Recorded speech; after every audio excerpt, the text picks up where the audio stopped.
Alright, so I'm going to take my file here.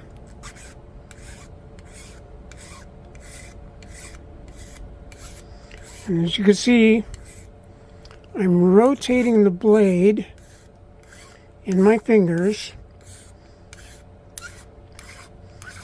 as I use the file to cut down the back face. It's not entirely flat, but it's close enough. That's the first place that I start. And I look down these edges here and start to very gently round out the two short edges. And then I'll round out the longer edges.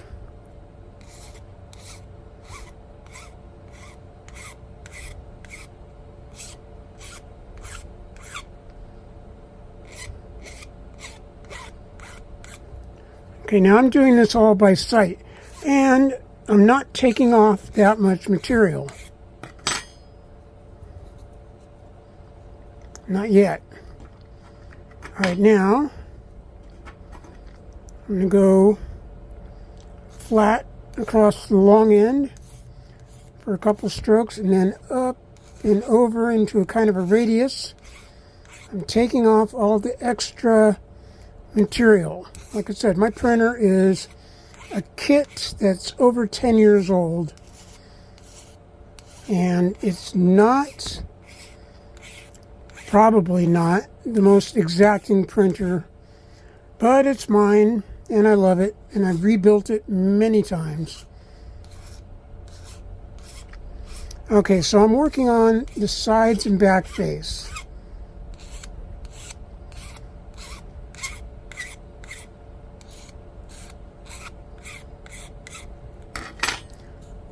Okay, now that's pretty close. So I'm going to get a Sharpie here. Look for the back side. Make sure the back side's facing down. And then I'm going to write a 4 right there. Alright, so that way I'm not losing track of what pitch this blade is. Because once you start sanding on these babies, they all look alike. If you don't keep them organized, if you do in multiple pitches, you can get them confused. And it's not easy to tell by eye which one's which. Okay.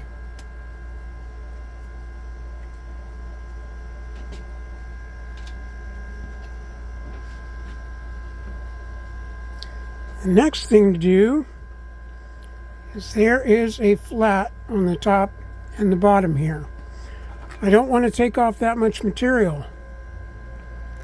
I want to get in there with the side of the file. I want the file to butt up against the flat in the front and in the back. Alright, so I've taken off just enough material there. Kind of flatten it out.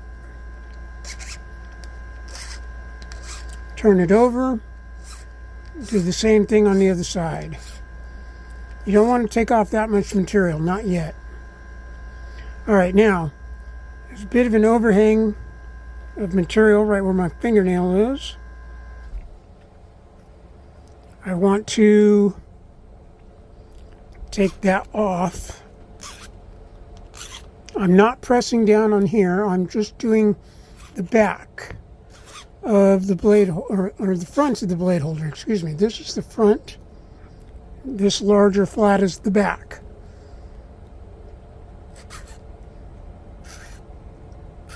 I want to try to make that as straight across as I can get it, and put a radius from the front of the blade holder to the side. Not too much. Be careful here. You don't want to overdo it in this initial step.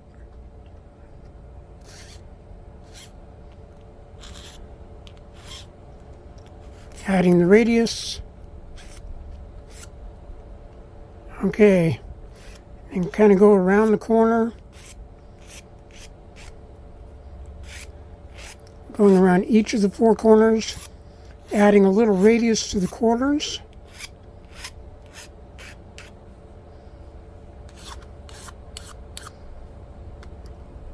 Okay, now this is where for me it becomes real handy to have a set of calipers.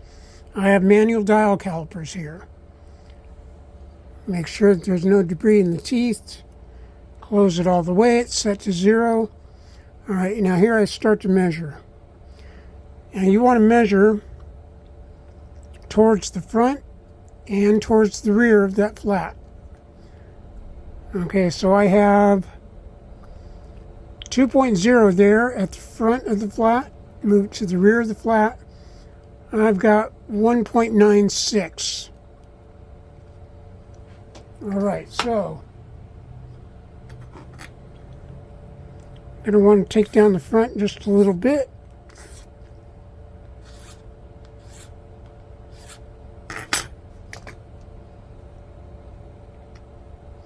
Alright, now if you don't have dial calipers, it's alright. Just make it as even as you can. When I started doing this at first, I didn't have these. And I made propellers that turned out just fine.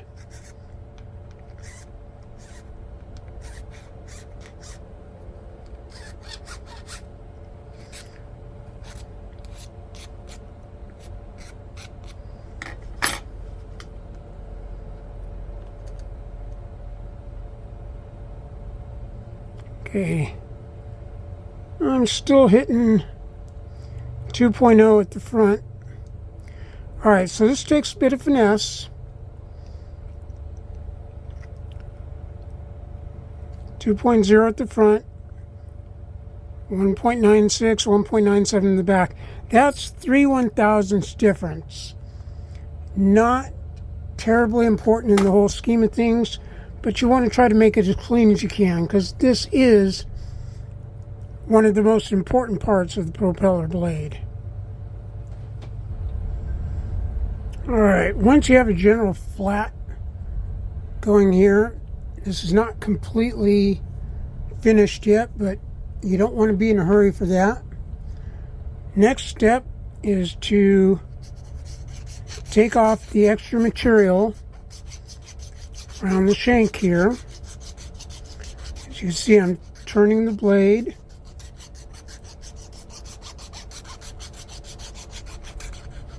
And this file just about perfectly fits along here.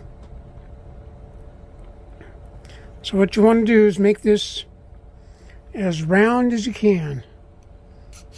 Take off any high spots.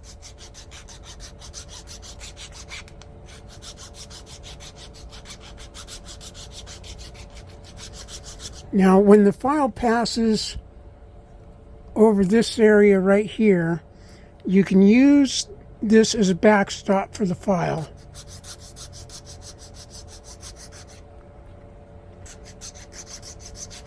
When going over the top here, the file will kind of pass over, so you're going to have to hold it steady on your own.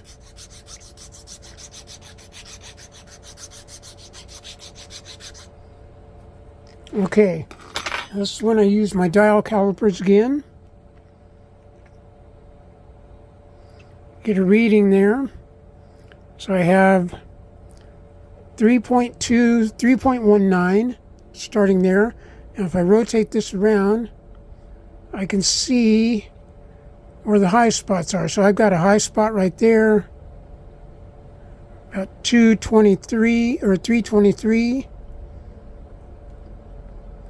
Low spot at about 310 right there. About 323 on the sides. So I know I can take the sides down a little bit more.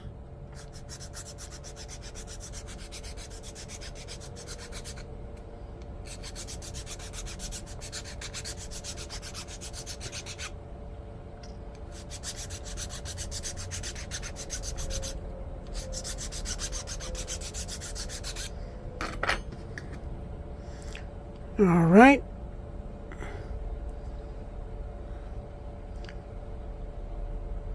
So I'm still getting 320 on the sides. About 306 is my low spot. Okay, so the sides still have a lot more material on them.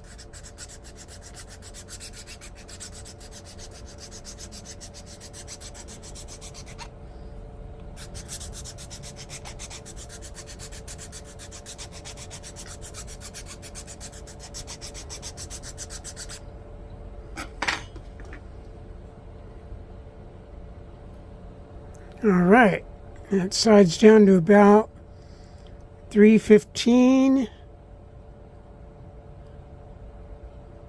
Okay, I just fell into the flat there. 318. Take the sides down a bit more. Oops.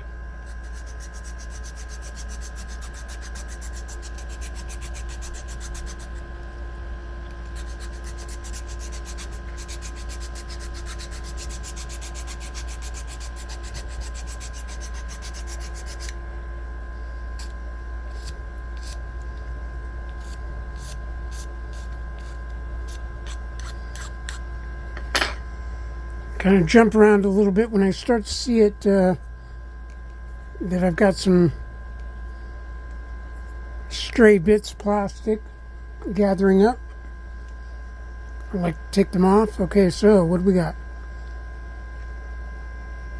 314 there. Okay, I'm still wide on the sides, but I sanded off, filed off a good amount of material. Alright, so that's pretty much good enough there. Now, when it comes to the rest of the blade, I still like to use my straight file for this section. I'm going to start lightly going over the downside of the blade where the support material was on it. You can see it's pretty rough. Right there. Now that's the back side of the propeller blade. So, excuse me. That is the front or leading edge of the propeller blade. So I want to try to file down grain.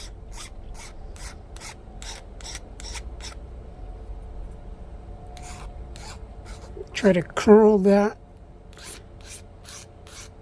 over.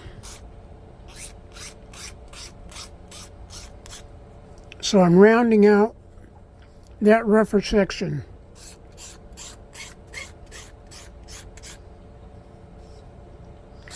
Now these are the A20 PBY type blades, also used on the Canadian version of the Hawker Hurricane. Alright, so there I have some over extrusion. Just gonna take that off.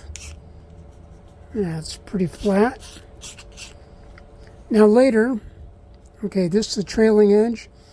I have some over extrusion right at the tip of the file right there. I'm going to file that off. I'll do the back side of the blades with sandpaper. And you can see the leading edge right there is a bit rough. So I'm going to very carefully curl that over with the file.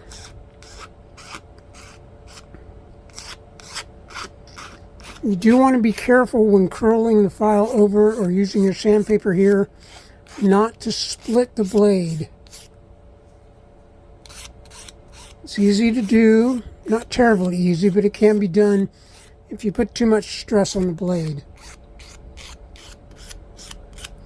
Okay, the rest of this, I think I'll do a sandpaper, except where I can feel it, where it's high enough I can just take it down with the file.